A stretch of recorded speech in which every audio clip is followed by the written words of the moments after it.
नमस्कार दोस्तों, आप लोगों का शिवाज्ञा में स्वागत है। आज का हमारा टॉपिक है शिव की खोज। ये शिव कौन है? क्या ये कैलाश पर्वत पे है, या ये ज्योतिर्लिंग में है, या कहीं हम इन्हीं का अंश तो नहीं, या ये एक रास्ता तो नहीं जिस पे हमें चलना हो? हम लोग संसार में एक बूंद की तरह हैं जो समुद्र से अलग हुई है।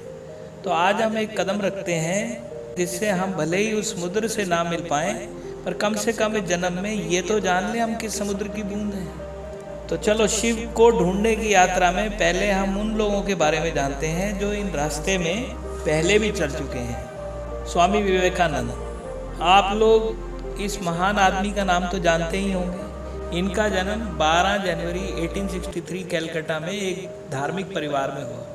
वो एक महान संत थे, देशभक्त थे, वक्ता थे, विचारक थे और लेखक भी थे। इन्होंने जीवन में 4 तरह के योग बताए: भक्ति योग, राजयोग, ज्ञान योग, कर्म योग। हम एक एक करके सब पे चर्चा करेंगे अपनी आने वाली वीडियो में। तो हम सबसे पहला लेते हैं भक्ति मार्ग। हम में से कई लोग बिना जाने अपना जीवन भक्ति में लगाते हैं, इस आस में कि हम कुछ अच्छा कर रहे हैं। हम सुबह पूजा और शाम को झगड़े में निकालते हैं।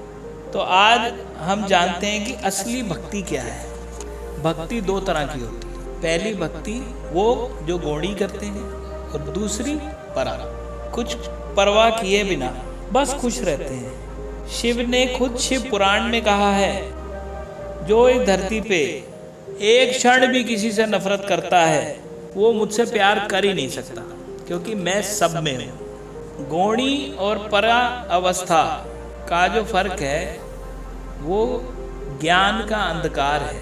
गौणी और परावस्था का जो फर्क है वो है ज्ञान ना होना, अपना जीवन अंधकार में बिताना।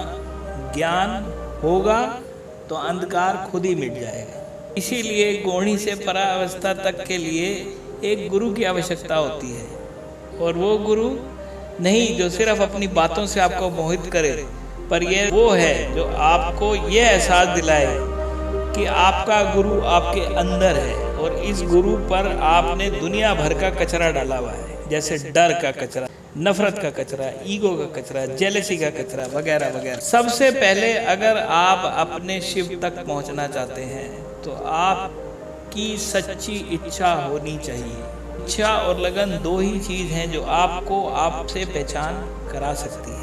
एक कहानी मैं आपको सुनाता हूँ। 2 आदमी बाग में घूमने गए।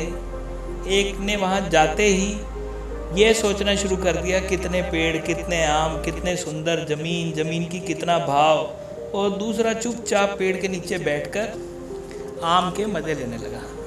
चुनाव आपका है, जीवन आपका है, तरीका भी आपका है। तू शिव की खोज में निकल, तू किस लिए हताश है, तू चल, तेरे वजूद को समय को भी तलाश है।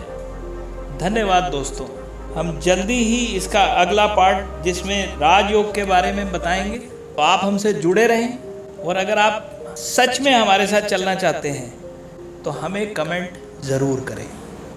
धन्यवाद।